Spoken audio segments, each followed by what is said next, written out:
I want to give somebody else some flowers. Two people flowers. Stacey Abrams and LaTosha Brown. Hmm. Those two, I'm sure you all know who Stacey Abrams is. Of course, she had the election stolen from her in Georgia. But LaTosha Brown, the founder of Black Voters Matter, the kind of work that they both did in Georgia. I don't know what's going to happen with Georgia. We don't need Georgia. But at this point, if Georgia's in the, I mean, for me, the Secretary of State in Georgia, of course, Brian Kemp terrifies me, the governor of Georgia. But that kind of work right now that Biden's in the lead, that is directly, I mean, this is what you do. This is why I think it's so incredible. We have so many folks saying our vote doesn't matter. This electoral college, our vote doesn't matter. And the electoral college is a relic of slavery. It's disgusting. But what did Stacey Abrams do? She had that election stolen from her. And so she decides to organize. She decides to work and has a team working with her. When you see this kind of outrage, what are you going to do? Is Stacey Abrams going to say, oh, I'm not going to run anymore. I'm over it.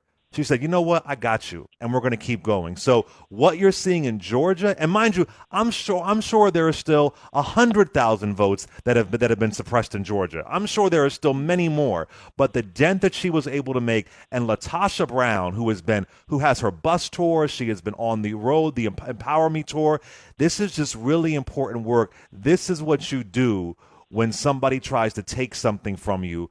You got to come back and because of Stacey Abrams' work and LaTosha Brown and so many others and John Lewis before her and Reverend C.T. Vivian, all that kind of stuff, the entire makeup of Georgia might change in 2024. So I just think it's really important that we acknowledge that I hate the Electoral College, but the reason why you turn out and vote is because of how horrible that Electoral College is. That's the reason why you do it. I get how this, I'm from Philly. I get it. But all those folks turning out to vote is the reason why, at this point, I believe we're going to win. It's just really, really important to break that down for folks. Thoughts, Reese? Absolutely. I mean, I give so much credit to Stacey Abrams and LaTosha Brown. This is the difference between the Johnny Come Lately who grab the headline to do the cable tours, and yet they don't actually invest in the community. They don't invest resources, okay, because it takes money to do what Stacey Abrams and LaTosha Brown do. It does. They don't invest the manpower. And so when you have people that are really on there leading the charge and doing the work, and it's not an immediate gratification.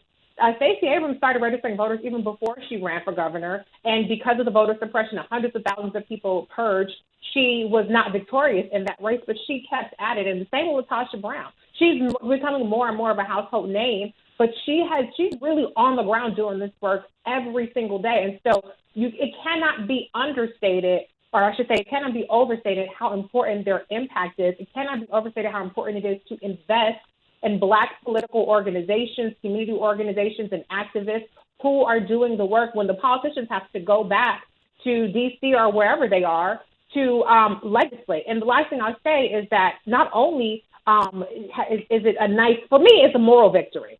Georgia is a moral victory, particularly after 69 million people have voted for a white supremacist. It felt really good to wake up this morning and see that John Lewis's county is what put Biden and Harris in the lead in Georgia. And I've been crunching numbers nonstop. I believe that lead is going to persist because most of the votes are in Gwinnett County that are outstanding.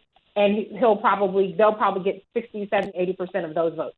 But at any rate, that felt good as a moral victory compared to how I felt waking up Wednesday morning. But the other important thing about that is whether or not it tips the Electoral College, which I don't think it will, it could potentially tip the balance of the Senate because that additional work that was put in has led to now Ossoff having to go to runoff. So now we're going to have 2 Senate seats.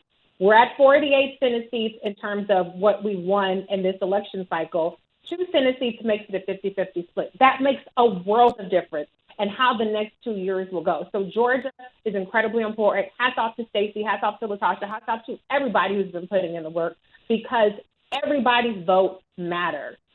That's right. And I just want to add a couple more names. I just want to shout out LeBron James, more than a vote, the kind of work that More Than a Vote was doing. I knew so many people who were involved with that. Some other names y'all may not know: Jamal Brown, who's a part of the Biden campaign, who was on this show. Malcolm Kenyatta, he's blowing up. He's a huge star, but his efforts he's amazing. His efforts of voter registration, North Philadelphia boy, directly in Pennsylvania, are really important. I think if y'all know that name, Malcolm Kenyatta, his grandfather was an iconic civil rights activist in Philadelphia, Muhammad Kenyatta. You're going to know him a lot more. I want to shout out President Barack Obama. He went down there in Georgia. He went down there and campaigned. There's a lot of people collectively, black men and black women, who really did the work. And I also want to say this too. I was saying this yesterday, but this is just so important. Arizona, more than likely, we're going to win Arizona. And 6% of the population in Arizona are Native Americans. Native Americans showed all the way out in Arizona. There isn't a large Native American population across the country, but Arizona and Nevada, those are the largest Native American populations. And they didn't get the right to vote till 1962. Till 1962. So I just want to say thank you to our indigenous brothers and sisters for coming all the way out. We don't talk about them enough. Lord knows the history of Native Americans in this country, and they saw how the kind of disgusting policies that Trump was passing against tribal nations. It was really horrific, and they came all the way out. They had these amazing voter classes, voter registration classes, really directly on Native American reservations to really educate folks and to know what does this vote mean, how do you vote, how you should fill out a ballot. Really incredible on the ground work that I just want to shout out. Arizona would be an amazing plus. I know folks are giving credit to John McCain, but you got to give credit to Native Americans in Arizona and Latin folks in Arizona too.